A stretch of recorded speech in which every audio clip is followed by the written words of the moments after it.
ہاں جی. تو انعمت علیہم کی کیٹیگری، یہ ہمارا بیسک طریقہ ہے کہ یا اللہ میں سیکھنا چاہتا ہوں اہدنا الصراط المستقیم، مجھے سیدھے راستے پہ چلا. تو پھر ہم آگے کیا کہتے ہیں کہ ان لوگوں کے راستہ جن پہ تو نے انعام کیا تھا، who were the blessed. تو بلیسڈ کچھ لوگوں کی سٹوریز نہ سنی ہوئی تو پتہ نہیں چلتا، وہ بات دل میں نہیں پہنچتی، اس کا رول ماڈل نہیں ملتا. یہ بلیسڈ ہیں. مثال کے طور پہ عبداللہ بن مبارک کے بارے میں یہ ہے کہ وہ، ان پہ ایک علیحدہ لیکچر بھی کریں گے، لیکن وہ ان کے ساتھ ایک یہودی کا گھر تھا، ان کے گھر کے ساتھ شاید بغداد میں تھے. تو ایک مسلمان کو، یہودی نے کہا میں نے گھر بیچنا ہے. تو ایک مسلمان آیا، اس نے کہا کہ میں نے گھر خریدنا ہے. تو اس وقت وہ گھر وہاں پہ تقریباً آتے تھے 1000 درہم کا. اس گلی میں ہوتا ہے نا کہ اس گلی میں اتنے کا تقریباً گھر ملتا ہے، اس میں اتنے کا. تو اس یہودی نے جو عبداللہ ابن مبارک کا پڑوسی تھا، ہمسایہ تھا، اس نے کہا کہ جی یہ تو میں گھر دوں گا 2000 درہم میں. تو وہ حیران ہوا مسلمان، اس نے پوچھا کہ آپ اتنی زیادہ قیمت کیوں مانگ رہے ہیں جبکہ آلے دوالے گھر تو تقریباً 1000 درہم کا مل جاتا ہے. کہتا نہیں 1000 درہم کا مل جاتا ہوگا، میرا ہمسایہ دیکھیں نا کون ہے، میرا ہمسایہ عبداللہ بن مبارک ہے. ٹھیک ہے، وہ کام کتنا آتا ہے. اچھے ہمسائے کی وجہ سے اس کی پراپرٹی کی ویلیو ڈبل تھی. اتنے اچھے لوگ تھے کہ لوگ بے فکر ہو کے گھر سے چلے جاتے، تمہیں پتا ہوتا تھا کہ ہمسایہ ہے نا، وہ خیال رکھ لے گا. تو یہ بات زین العابدین، امام زین العابدین، تو جس دن امام زین العابدین کس کے بیٹے تھے بلا؟ حضرت امام حسین کے. امام حسین کس کے بیٹے تھے؟ حضرت علی کے. ٹھیک ہے نا، علی حسین زین العابدین. تو زین العابدین جو تھے، یہ واحد بچہ تھا نا جو کربلا میں جب انہوں نے مسلمانوں کو شہید کیا ہے، تو جو ایک بچہ بچ کے گیا تھا وہ، ٹھیک، یہ پھر مدینے میں جا کے سیٹل ہو گئے تھے. یہ ہمارے امام ابو حنیفہ کے استاد بھی. امام ابو حنیفہ خود کہتے ہیں کہ میں زین العابدین سے اور امام جعفر صادق سے نہ ملا ہوتا تو میں تو برباد ہو گیا تھا، میں تو ڈوب گیا تھا. اس قسم کے ان کے سخت الفاظ ہیں کہ میں نے انہی سے سیکھا. تو یہ جس دن فوت ہوئے ہیں تو لوگوں نے جب نہلایا تو انہوں نے دیکھا کہ ان کی گردن پہ کافی سارے نشان ہیں. تو انہوں نے کہا یہ نشان کس چیز کے ہیں؟ تو اگلے دن لوگوں کو معلوم ہوا کہ وہ جو 200-250 فیملیز تھیں مدینہ میں، جن کے گھر میں فجر سے پہلے کوئی دانے آٹا رکھ کے جاتا تھا کھانے کی خوراک، وہ یہ تھے. ساری رات وہ اس طرح ٹریول کر کے غریبوں کے گھروں کے باہر خوراک رکھ کے آتے تھے تاکہ وہ صبح اٹھیں. اچھا، غریب یہ سمجھتے رہے کئی سال کہ یہ شاید حکومت کا کوئی بندہ رکھ کے جاتا ہے، کہ ہم سو جاتے ہیں بعد میں کوئی حکومت کا بندہ آتا ہے وہ دانے بھی رکھ کے جاتا ہے. مطلب جو اس زمانے میں وہاں جو ہوتا تھا، یہ ستو ہوتا تھا، یہ جو، اور ہم صبح دن میں کھاتے ہیں، حکومت بڑی اچھی. جس دن یہ فوت ہوئے تو اگلے دن وہ نہیں تھا، تو لوگوں کو پتہ چلا کہ یہ تھا. اتنے زبردست لوگ تھے. تو ایک صحابی، دوسرا ان کے ساتھ کوئی بندہ گھر بیچ رہا تھا، تو ہمسایہ بہت اچھا تھا. تو انہوں نے کیا کیا کہ انہوں نے، اور اس ہمسایہ نے گھر اس لیے بیچا تھا کہ اس کے اوپر قرضہ تھا، اس نے کہا میں گھر بیچ کے قرضہ ادا کرتا ہوں. اس صحابی نے اس کو اس کا قرضہ ادا کر دیا کہ یہ گھر نہ بیچے کیونکہ اتنا اچھا ہمسایہ ہے. تو حضور صلی اللہ علیہ وسلم نے اسے بشارت دی کہ آپ نے جنت میں گھر بنایا ہے اس کو قرضہ، اس کا قرضہ دے کے. اسی طرح ایک دفعہ عبداللہ بن عمر ایک صحابی ہیں، ایک تو عبداللہ بن عمر ہے، ایک عبداللہ بن عمر. تو ان سے یہ ہے کہ حضور صلی اللہ علیہ وسلم نے کہا کہ آپ نے کسی جنتی کو دیکھنا تو یہ ایک بندہ آ رہا ہے اس کو دیکھیں. تو بندہ آیا. اب اس صحابی کو بڑی کیوریاسٹی ہوئی کہ یہ کیا عمل کرتا ہے کہ حضور صلی اللہ علیہ وسلم نے اسے جنتی کہا ہے. تو وہ انہوں نے ریکویسٹ کر کے ان کے گھر میں رہے، اور انہوں نے کہا کہ کوئی خاص عمل ایسا تو نہیں ہے جو ہم ایکسٹرا آرڈنری کرتا ہو. تو اس سے پوچھا کہ آپ کیا عمل کرتے ہیں؟ انہوں نے کہا میں تو باقی نارمل ہی ہوں، جو باقی کرتے ہیں میں بھی وہی کرتا ہوں، لیکن میں کسی کے بغض دل میں نہیں رکھتا. ایک عمل انہوں نے یہ بتایا تھا. کسی کے خلاف مجھے ایسے نہیں ہے حسد یا کینہ یا کہ یہ برا ہے، یہ بڑی امپورٹنٹ بات. ٹھیک ہے نا. تو ہمیں تو اصل میں تو جو ہم کرتے ہیں نا کرنے کے کام، یہ میں حضور صلی اللہ علیہ وسلم کی ایک حدیث سناتا ہوں. قرآن میں پرنسپل لکھے ہوئے ہیں، ایون برتنے کی چیزیں کیوں نہیں ایک دوسرے کو دیتے. ارایت الذی یکذب بالدین، ان لوگوں کو دیکھتے نہیں ہو جو دین کا مذاق اڑاتا ہے، جن کو دین کا مذاق نہیں، دین کو جھٹلاتے ہیں. یہ کوئی دین نہیں ہے کہ آپ نمازیں پڑھتے ہو، روزے رکھتے ہو، لیکن آپ ہمسایوں کے کام نہیں آتے. کوئی دین نہیں. ارایت الذی یکذب بالدین میں یہ لکھا ہوا یمنعون الماعون، ایک دوسرے کو برتنے کی چیزیں نہیں دیتے. تمہارا کیا دین ہے؟ You are not required, you are not living connected. سورہ الحجرات ضرور پڑھیں آپ لوگ، اس میں جو چیزیں لکھی ہیں وہ ساری کرنے کی ہیں. تو لہٰذا as a parents, as a teachers, انہیں بچوں کے ساتھ بیٹھ کے سورہ حجرات لفظاً پڑھنی چاہیے، اور یہ باتیں پھر اپنی زندگی میں لے کے آنی چاہیے. اس میں لکھا ہوا تجسس نہ کرو، غیبت نہ کرو، ساری چیزیں لکھی ہوئی ہیں. ایک دوسرے کو نام نہ دو، اوے کونیا، ٹھیک ہے نا، نہیں ایسا نام جو پیار کی وجہ سے ایک علیحدہ بات ہے، لیکن جس کو وہ مائنڈ کرے. کس کا نام آپ رکھ دو گنگلو، ٹھیک ہے، اور وہ مائنڈ کرے. تو یہ ساری چیزیں کہی گئی ہیں، کن کے گھروں میں کب نہیں جانا. سو آل دیٹ حضور صلی اللہ علیہ وسلم نے فرمایا. آپ یہ دیکھیں بڑی امپورٹنٹ بات ہے، دیواریں ایسی نہ بناؤ کہ جس سے ان کی ہوا یا روشنی رکے. سوچیں. اور ہمارے کئی ایسے لوگ تھے جو ساری عمر بزرگان پیسے ہونے کے باوجود اسی اپنے کچے گھر اور کچے محلے میں رہتے رہے کہ یار نہیں یہاں سے شفٹ ہوں گے تو لوگ کیا کہیں گے کہ ہم ان کے ساتھ بڑے پلے ہیں تو ہم ان کے ساتھ رہیں گے. انہوں نے اور حالانکہ ہر سال بارش آنے سے گھر ان کو لیپنا پڑتا تھا. بیٹے یا غلام سے بھی گفتگو کرو ہمسائے کی تو نرمی سے کرو، طریقے سے کرو. اور پتہ ہے بچوں کی وجہ سے کتنی لڑائیاں ہوتی ہیں، حالانکہ بچے بھول جاتے ہیں، بڑے پھر بھی اپنے دل میں بغض رکھتے ہیں. ضرورت پڑے تو جو قرض نہیں دے گا وہ اچھی بات نہیں ہے، قرض کے انکار نہ کرو. یہ حضور صلی اللہ علیہ وسلم کی ایک حدیث سے لی ہے.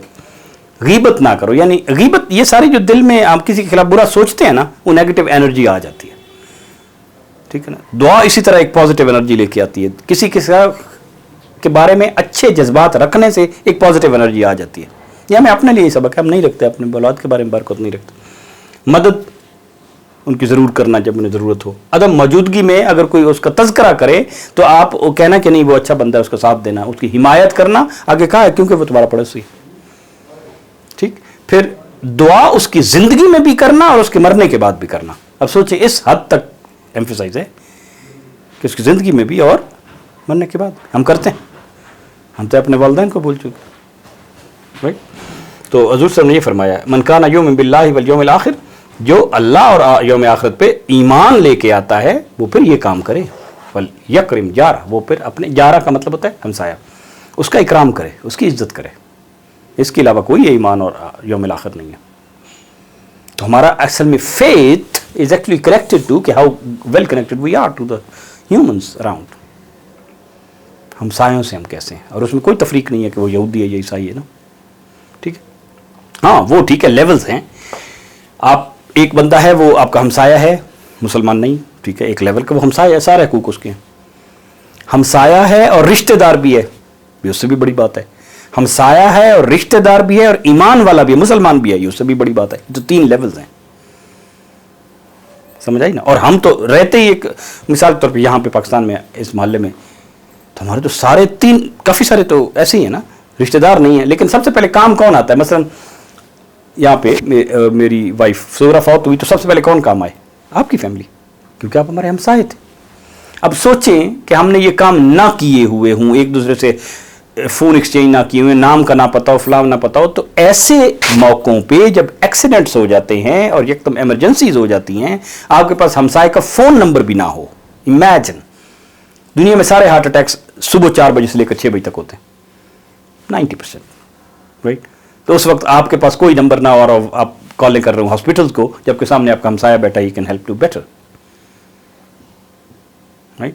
تو ڈسکنیکٹڈ رہنے کے بہت زیادہ. اسی طرح کہا گیا کہ ایک گلی میں ایک بندہ ایک دن بھوکا سو گیا، اس گلی سے اللہ تعالیٰ 40 دن تک سیکیورٹی کی ذمہ داری اٹھا لیتا ہے.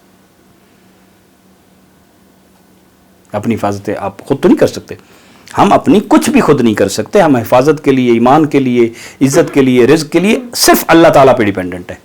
اصل اللہ تعالیٰ سے وہ، باقی ہم نے ہاتھ پیر جو مارنے وہ دنیا میں اسباب کا دنیا میں مارنا، ٹھیک ہے نا. تو یہ بات بڑی امپورٹنٹ ہے. تو اب بات کیا ہوئی؟ یہ بھی کہا گیا ہے اس کا دشمن کوئی ہے تو اس سے دوستی نہ کرو، اس کی جان مال اور عزت کا خیال رکھو. ناراضگی آپ کسی ہمسائے سے 3 دن سے زیادہ نہیں رکھ سکتے، کیونکہ یہ جو واقع ہوتے ہیں نا کہ فلاں موقع پہ اللہ تعالیٰ سب کو معاف کر دیتے ہیں، للۃ القدر پہ، فلاں پہ، فلاں پہ، لیکن ان کو نہیں معاف کرتے جنہوں نے کسی کے خلاف بغض رکھا ہوا، کسی کے خلاف ابھی تک اس نے معاف نہیں کیا ہوا، ان کو نہیں کرتے. تو بات یہ ہے کہ اصل میں تو پھر ہم اپنے ہاتھ اور زبان سے ان کو محفوظ رکھیں، وہ ہمارے شر سے دور رہیں اور ہم ان کے شر سے دور رہیں. اب ہاتھ اور زبان سے جو کچھ بھی نکلتا ہے وہ پہلے دل میں، میرا مائنڈ میں کچھ ہے نا، میری سوچ کیسی ہے. تو سوچ ہم نے اپنی ٹھیک کرنی ہے کہ وہ ہم ایک ہی مالک کے اور ایک ہی ماں باپ کی اولاد ہیں، اور ہم نے تو اپنے مالک کو راضی کرنا ہے، اور اگر کوئی وہ زیادتی کرتا بھی ہے تو پھر معاف کر دینا. اب میں اس کو 3 طریقے سے لیتا ہوں. جو بھی سسٹمز ہوتے ہیں نا ان کو یہ تو پریونٹیو بنانا ہوتا ہے کہ ایکسیڈنٹ ہو ہی نہ. جس کو کہتے ہیں نا کہ وہ ایکسیڈنٹ ہوتے ہی اس لیے کہ ہم ایک چیز کو اتنی غلطی کو حصہ بنا لیتے ہیں اپنی زندگی کا کہ پھر ایکسیڈنٹ ایک دن ہی ہوتا ہے. جس کا وہ شعر بھی ہے نا کہ کیا ہوتا ہے حادثہ ایک دم نہیں ہوتا، وقت کرتا ہے پرورش برسوں. تو ہم جب سارے 20 سال ہم نے گزار دی اور ہم ڈسکنیکٹڈ ہیں، پھر ایک دن جب وہ ایسا مسئلہ ہوتا ہے تو آپ کے ارد گرد کوئی بھی نہیں ہوتا. تو اللہ تعالیٰ نے یہ انڈیپینڈنٹ کو انٹر ڈیپینڈنس سکھائی ہے، تھرو آؤٹ انٹر ڈیپینڈنس سکھائی ہے. تو یہ بات کہ اچھا ایک تو پریونٹیو کی ہے کہ ہم ایسا ڈسکنیکٹ پیدا نہ ہونے دیں. پیدا نہ ہونے کا مطلب کہ تعارف رکھیں، والنٹیئرنگ کریں، چھوٹی موٹی اپنی ایک کمیٹی بنائیں، رائٹ. سلام کا رواج دیں. یہ تو بری بات ہے کہ نہیں جانتا تو سلام نہیں کرتا، السلام علیکم نہیں کہتا. تحفے بھیجیں اچھے موقعوں پہ، عید پہ اور کسی بھی بہانے میں. آپ تحفے دیجیے، ہم نے آج یہ بکایا تھا، ہم نے آپ کو، ٹھیک ہے نا. تو یہ تو ہے پریونٹیو سٹیپس کہ آپ کنیکٹڈ رہیں. مسجد کو ہم اس طرح یوز نہیں کرتے، مسجد بھی ڈسکنیکٹ کرنے کے لیے بنی ہوئی. میں نے مسجد میں کوئی اچھا ہمسایوں کا لیکچر نہیں سنا پچھلے 40 سال میں نہیں سنا کسی جمعے میں کہ جس میں جا کے مجھے یہ احساس ہوا اور میں جا کے ہمسایوں کا میں نے دروازہ کھڑکایا کہ یار جاننا تو چاہیے کون ہے. تو پھر ایک تو پریونٹ. دوسرا یہ کہ پھر کام کرنے والے کچھ ہیں، کام کرنے والے مثلا نرمی سے بات کرنا. نرمی آپ نے سیکھنی ہے تو عظما سے سیکھیں. عظما ماشاء اللہ ویری گڈ ان دیٹ. غصہ بھی ہو تو بہت پولائٹ آواز کا لیول ریز کر کے، کوئی بات میں دلیل کا لیول تو نہیں نا بڑھ جاتا، لیکن ہم کرتے ہیں، رائٹ. جو پنجابی میں کہتے ہیں نا، مسجد ڈھا دے مندر ڈھا دے جو کچھ ڈندا پر کسی دا دل نہ ڈھائیں. اصل میں ہم لوگوں کی دل آزاری کرتے ہیں by ignoring them, by not connecting to them. یہ تو تکبر کی ایک قسم کی ہے نا وہ چیز. پھر ہم جب غصے میں آ جاتے ہیں خاص طور پہ، پھر وہ جس قسم کی ہماری لہجہ، ہمارے اس دن خان صاحب لہجے کی وجہ سے ہم سے ناراض ہو گئے تھے، لیکن ہم نے تھوڑی سی ان باتوں کا ادراک تھا، فوراً ان کے گھر گئے تھے، معافی مانگی تھی کہ نہیں ہمارا مقصد یہ نہیں تھا. 95% 99% چیزیں ہماری مس کمیونیکیشن کی وجہ سے ہوتی ہے نا. ہم کمیونیکیشن رکھتے ہی نہیں ہیں. تیسری بات، ہو گیا ایکسیڈنٹ ہونے ہیں، جہاں پہ 2 پانڈے ہیں وہ کھڑکنے ہیں نا، پھر معاف کرنے کا جذبہ فوراً. جو معاف کر دیتا ہے اللہ تعالیٰ اسے بھی معاف کرتا ہے. پھر اور احسان کرنے کا اس نے زیادتی کی ہے. ہمیں سکھایا یہ گیا ادفع باللتی ہی احسن. کوئی آپ کے ساتھ برائی کرتا بھی رہے نا، تم اچھائی سے جواب دیتے رہو. اللہ نے وعدہ کیا ہے کہ ایک دن میں آپ دونوں کے دل ملا دوں گا، آپ میں محبت پیدا ہو جائے گی. میں نے اپنی زندگی میں کر کے دیکھا، ٹھیک ہے. میرے اپنے کئی رشتے داروں کے ساتھ اچھے تعلقات نہیں تھے، لیکن ایٹ دا اینڈ اللہ تعالیٰ نے بالکل اچھے کر دیے. ادفع باللتی ہی احسن قرآن کے پرنسپلز ہیں. تو نالج شیئرنگ میں ہم نے پہلے بھی بات کی تھی کہ حضور صلی اللہ علیہ وسلم نے کہا کہ لوگوں کو کیا ہو گیا ہے کہ وہ جو بات انہیں سمجھ آ جاتی ہے وہ دوسروں کو کیوں نہیں جا کے بتاتے، اور لوگوں کو کیا ہو گیا ہے کہ انہیں پتا ہو کہ میرے ہمسائے کو یہ بات پتہ ہے، اس سے جا کے پوچھتے کیوں نہیں ہے کہ میں بھی سیکھنا چاہتا ہوں. ہم نہیں سکھاتے، ٹھیک ہے. ہم اسی لیے کر رہے ہیں تاکہ ہم ایک دوسرے کے ساتھ حلقے ہونے چاہیے جہاں پہ یہ نالج شیئرنگ ہو. نہیں ہے عورتوں کے ہونے چاہیے، ینگس کے. حضور صلی اللہ علیہ وسلم کہتے ہیں کہ میری زندگی میں سب سے اہم ترین خوبصورت ترین جو میں چاہتا ہوں بیچائی چیرش، وہ معاہدہ ہے حلف الفضول کا، کہ ہم نے شہر میں والنٹیئرنگ ایڈلٹس کے، حضور صلی اللہ علیہ وسلم کے نبی کے ظہور سے پہلے، ٹھیک ہے نا. نبی تو شروع سے نبی ہی ہوتا ہے، لیکن اللہ تعالیٰ ایک ٹائم پہ ظاہر کرتا ہے نا لوگوں پہ، اور ایون نبی پہ بھی سم ٹائم. تو یہ بات ہوئی کہ انہوں نے کہا کہ ہم نے جو ایز اے ینگ آپس میں دوستوں نے، گلی محلے والوں نے مل کے یہ طے کیا تھا مکے میں کہ یہاں پہ کوئی باہر سے آنے والے بندے پہ کوئی زیادتی کرے گا تو ہم ان کو سمجھائیں گے، اس کا وہ فیصلہ کروائیں گے، کیونکہ پولیس تو ہوتی نہیں تھی اس زمانے میں. تو حلف الفضول اس کو کہتے تھے. وہاں فضل نامی کئی بندے تھے، فضل کی جمع فضول شاید، حلف میں نے معاہدہ. تو ہم بھی والنٹیئرنگ کرنی چاہیے نا کہ یار ہاں. اچھا ہمارا یہ صفائی کا پرنسپل یہ ہے کہ صفائی کے لیے اپنے گھر تو صاف ہے، گلی گندی ہے، یہ نہیں ہے. جو مہذب قوم ہے وہ کہتے ہیں نہیں گلی صاف ہونی چاہیے، گھر کو بعد میں بھی کر لیے تو خیر ہے. جو بندہ گلی میں آئے گا وہ کیا سوچے گا کہ گندی گلی میں رہتے ہیں. ہم نے جو گلی میں یہ لگانے کی کوشش کی تھی یہی تھی کہ ہمارے بچے گلی میں گند سٹ دیتے ہیں، کیونکہ ان کو سٹنے کی کوئی جگہ نہیں ہوتی. جب کھیل رہے ہیں تو اس لیے وہ ڈسٹ بن میں پھینکے تاکہ گلی گندی نظر نہ آئے. رائٹ. اسی طرح گلی میں پارک، آپ نے پارکنگ غلط جگہ پہ پارک کر دی ہے تو سب کو تکلیف ہو رہی ہے. آپ نے ڈسٹ بن گلی میں رکھی نہیں ہے، یہ غلط جگہ پہ رکھ دی ہے. ایون یہ یہاں تک فرمایا ہے، حضور صلی اللہ علیہ وسلم کے حدیثوں میں آیا ہے کہ لوگ کیل کانٹے ہتھوڑی مطلب کوئی ایسی چیزوں سے کھڑکار کر رہے ہیں، یعنی جس کو پنجابی میں کہہ رہا ہوں شور کر رہے ہیں، اور آپ کا ہمسایہ تنگ ہو رہا ہے. ٹھیک ہے، آپ نے بہت زیادہ اسپیکر لگایا اور آپ کو نہیں پتا کہ کوئی عبادت کر رہا ہوگا کوئی. تو یہ باریکیاں ہیں نا، مطلب اس لیول پہ کہ لوگوں کو راحت ملے. ٹھیک ہے، سلام، تحفے پہ نرمی، تو پریونٹیو کام یہ ہے. تو سب سے پہلے جو کام آتے ہیں وہ ہمسائے ہی ہوتے ہیں اور والنٹیئرنگ. تو یہ بات ہے. دا میجر لیسن از کہ ہم ایک ہی ماں باپ کی اولاد ہیں اور ہمارا مالک بھی ایک ہی ہے. تو ہمیں آپس میں کنیکٹ کر کے رہنا چاہیے. آج کل کے میٹیریلزم میں اس دور میں نہیں پڑھنا چاہیے کہ نہیں ہم انڈیپینڈنٹ ہیں. We are interdependent not independent. ایک دوسرے پہ ڈیپینڈ کرتے ہیں بہت زیادہ، اسی سے ہی ہم سکون سے رہ سکتے ہیں. ونشہد ان لا الہ الا انت نستغفرک.